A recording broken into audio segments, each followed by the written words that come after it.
Sì, ormai è tutto pronto.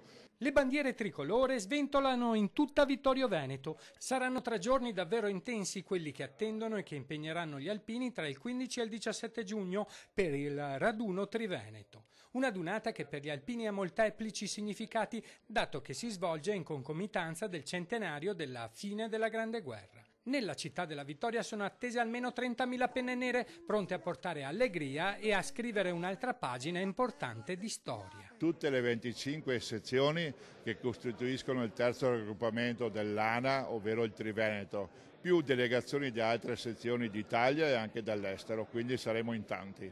I numeri? I numeri. Io mi auguro di raggiungere i 30.000 sfilanti alpini, ma si dice che nei 3 giorni potranno essere 100.000 le presenze in città. Per questo raduno si è deciso di dare un'attenzione particolare anche sul fronte della sicurezza.